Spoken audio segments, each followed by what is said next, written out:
Hi, y'all. This is Village Vision Challenge Part 1. We're going live. I think we're live now. And if you have any questions during this challenge, please put them in the chat box. I believe I'll be able to see it. And we're going to go through this challenge for the next month. It'll be every Wednesday at 3 p.m., working towards having a really solid vision come the end of the month for your 2021. Hello to people signing in. If you are signing in, please throw a comment in the chat box so I can see how that works. It seems like Facebook has updated some things recently, and I don't really recognize this format. So if you guys could throw a little hello into the chat box, that would be awesome. Let me know you're here. Who's here? I just see 4 people watching, 6 people watching. So sign on, throw the comments. Juliet, yay. Okay, great. So if you have questions during this Facebook Live, please throw them into the chat box. I can see it. So I'll be able to check in with you guys. Cool. So we're going to, hi Bennett. Thanks for your offer for help today. So what we're going to do today is we're going to talk about what is a vision, because I have some opinions about that. And we're going to create a long-term vision. You won't be finished today, because I think that's way too much pressure to put on yourself to finish the vision. But we will start to create it, and then you'll actually have homework for the next week to finish up that vision before we come together again for part 2 of the vision challenge. So again, we're talking about vision, starting to build out your vision, and I'm going to read you my personal vision, which I always forget. People really like it when I read it. I always forget that people like it. So I'm going to share it with you guys so you can have a sense of what we're building towards. So let's start with what is a vision. And hi, Tanya. And if you have any thoughts on what a vision is, please throw them into the chat box. I'd love to hear what you guys think of when you hear vision. And for me, vision is our North Star. It is a guiding principle. It is the thing that shines above, that whenever we're taking an action or deciding on a path or figuring out if a decision or a relationship is really aligned for us, it's the thing that we refer back to, whether it matches with our vision. I believe that our visions are based on our values. So whether or not we can even name our values, typically the things that we're desiring and envisioning are a reflection of those, whether you value freedom or family or connection or whatever it is that you value, it tends to be built into that vision. Also, there's no right or wrong.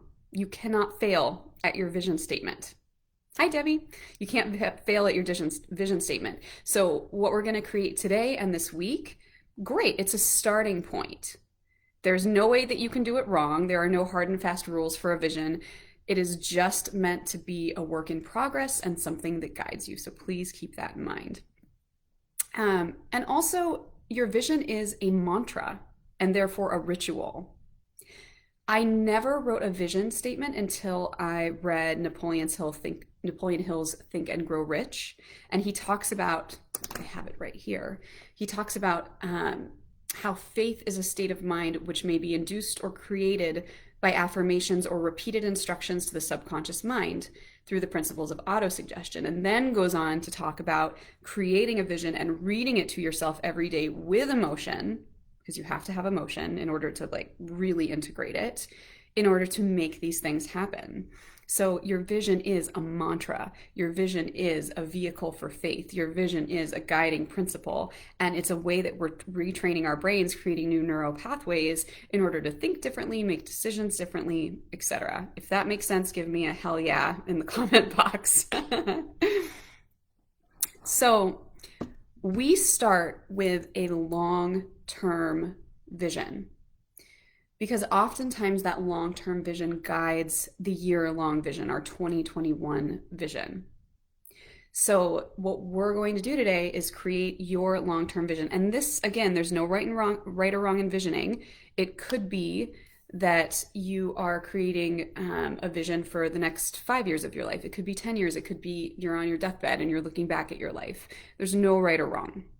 So what we're going to look at is simply a more expanded version of your vision that goes beyond 2021. Because in coming calls, we're going to look at, okay, if this is your really long-term vision, what is the vision for this year? How is it actually integrated into that? So I wrote down, where the hell do you start? And you start with something that feels aligned.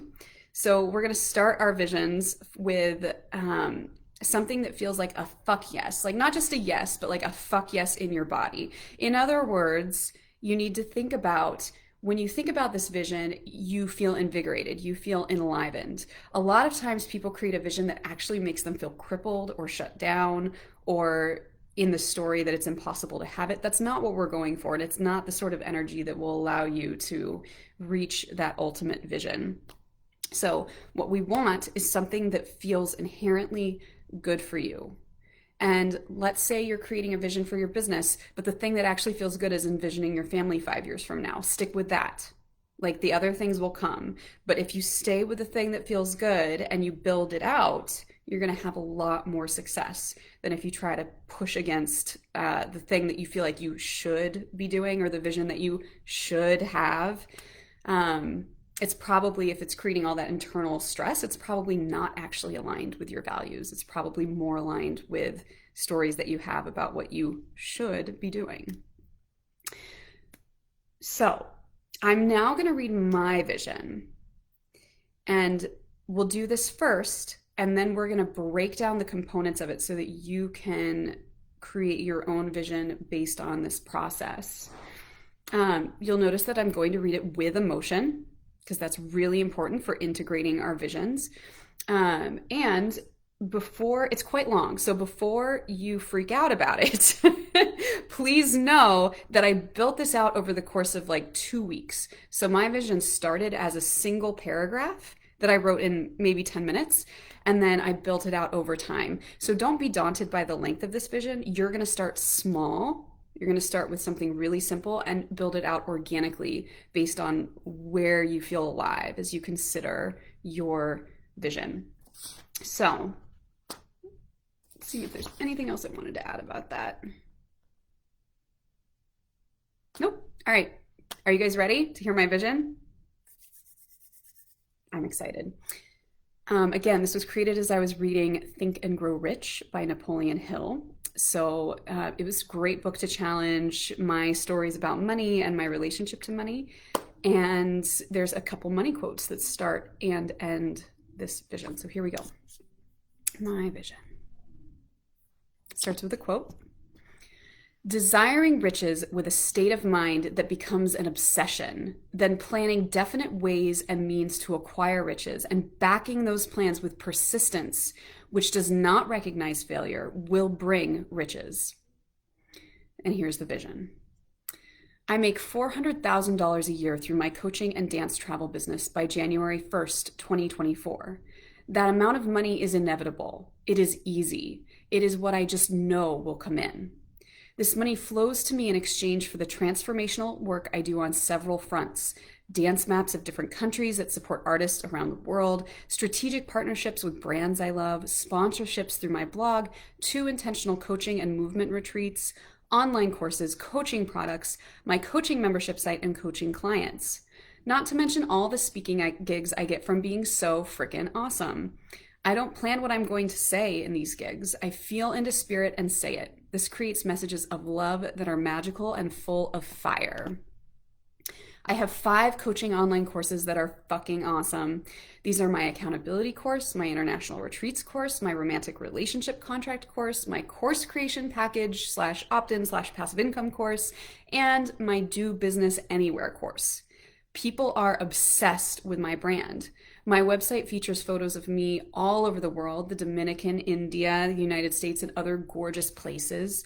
People love who I am as an international traveler, dancer, and coach. They love that I am multi-passionate. They love that I have more than one business. They love that I am a spiritual leader. This makes me irresistible. I attract clients who are interested in building a profitable business that aligns with their values. They want to do this in a way that is fun, promotes work-life balance, and feels nourishing. They want to take their badassery and all of their power and channel it into a business they are obsessed with. They are sick of the story that they don't know how. They are sick of feeling alone and isolated. They are hungry for a community of passionate entrepreneurs who are highly trained in supporting each other. They want to be with other passionate creators who want to lay a solid, intentional foundation and build products and companies they are insanely proud of. They are hungry for coaching. They are coachable. They have insane amounts of courage to put the work to work. They also love the mentorship I give them and squeeze every ounce of value out of these conversations, apply what they learn, and make money easily. My clients come to see me because they see me having the life they want. They love me doing it because it shows them it's possible. They believe in me because how could you not? I make the money. I talk about how much money I make. I do it openly with love because I want to inspire others to generate money too. I do Facebook Lives that are meaningful to generate leads for my business, and then I package that shit and I sell it on my site. I make so much money by creating content that serves people, content that helps people live their lives like they've always wanted to. I address fear, imposter syndrome, authenticity, and how to live boldly. My websites run easily. I have someone who just takes my brilliant material and packages it. I have a team of people I trust completely who take my work and make it even better. These people love working for me and admire me. It is so easy that I can't believe I ever thought making money was hard. Making money is easy. Making money is simple. Making money is fun. People thank me for the courses and coaching and trips they buy because they are insanely awesome. They change their lives. They write me notes of thanks when they pay their invoices. I am an example of my children or my nephews of doing what I love and having a blast doing it. I have so much time to spend with my kids or nephews. We play in the garden and plant vegetables. We play in the river by my house. Oh yeah, my river. Let me tell you about that. I own a house on a rushing river.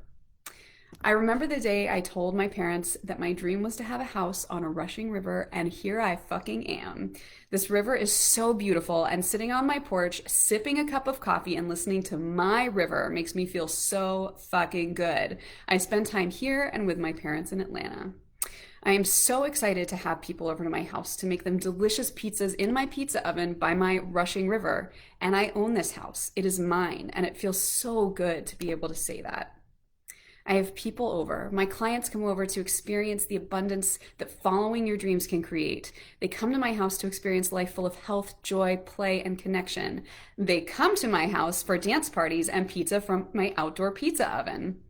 I feed myself beautifully and my meals are nourishing. That is in part thanks to the woman who comes over once a week. We have a ready supply of fresh Thai papaya salads, delicious salad dressing, and other wonderful healthy things that are prepared. With all the money I make, I've also been able to take lots of cooking classes in different parts of the world. Now I have fun making all sorts of delicious and healthy treats, and it is the best. I am also saving money. My retirement account is flourishing and healthy. I have a home that is full of laughter, play, music, and learning. I am passionately pursuing my calling. I have a romantic partner and friends who encourage me every day to continue down my path of doing the work that matters and that makes a difference for people.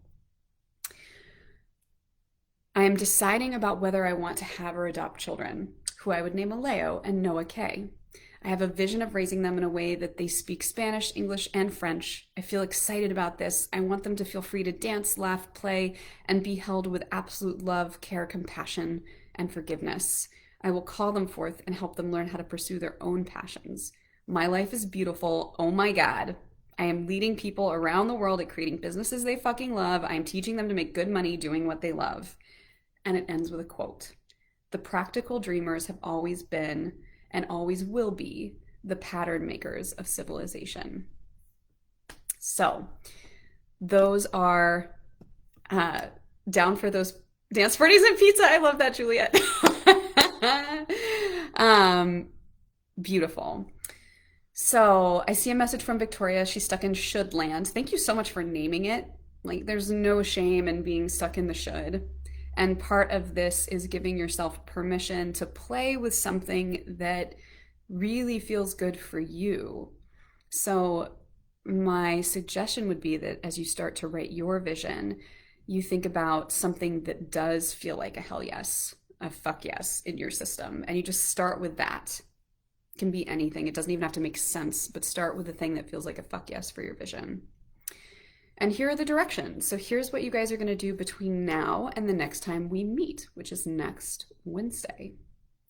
you are going to today, while you're in bed this afternoon, I don't care, but today, you're going to write down something that feels like a fuck yes in your body, some part of this long term vision that you know you would want, whether it's a car you want to own, or the type of client you want to be working with, or the place where you want to live, or the partner you want to have. Start with the fuck yes.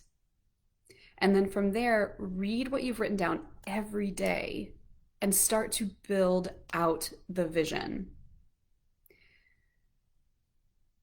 What was I going to say? Start to build out the vision. So, my vision, for instance, for a long time, it was pretty much 3/4 of me talking about my river and my pizza oven. And you know what? That was great. And it really helped guide and direct me. And I really thought about, as I read this, what do I feel inspired to create that would lead to that?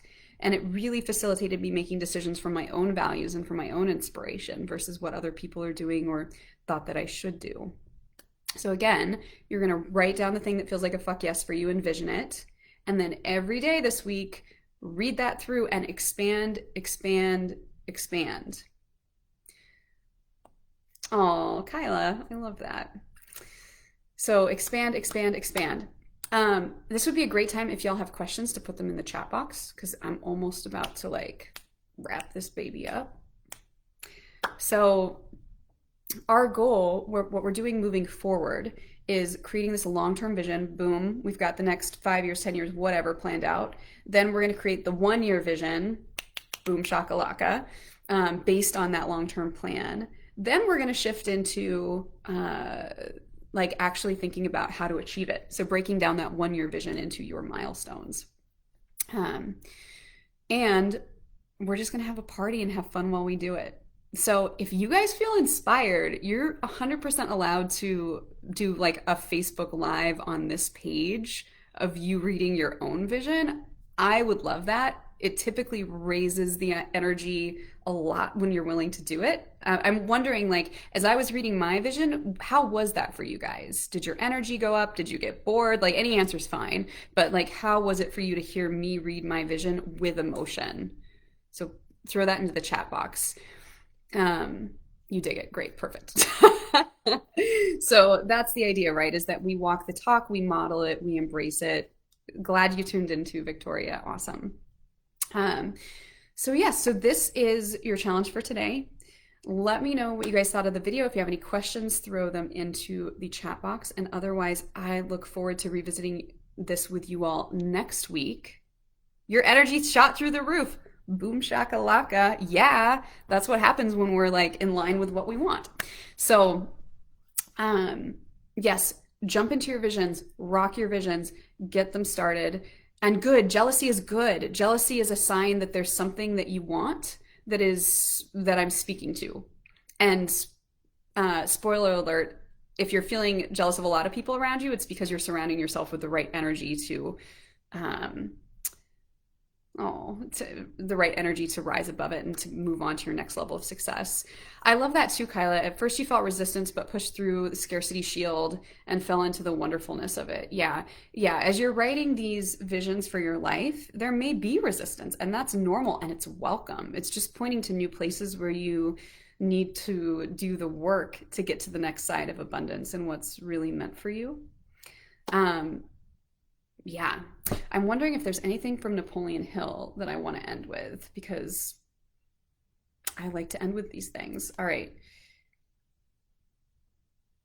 So he says to consider again the statement that all thoughts which have been emotionalized, given feeling, and mixed with faith begin to immediately translate themselves into their physical equivalent or counterpart. So even by reading this with you guys out loud, I am welcoming it. I am allowing, like, you hear it. And whether, you end up playing a part in something that happens in my future, or someone who ends up playing a part, like, by speaking these desires out loud, we're welcoming them, we're inviting them, we're bringing them into reality. And by doing it I could have read that without emotion, and you guys probably wouldn't have been that inspired, right? So there is something about owning the fuck out of it that's really great and contagious and wonderful.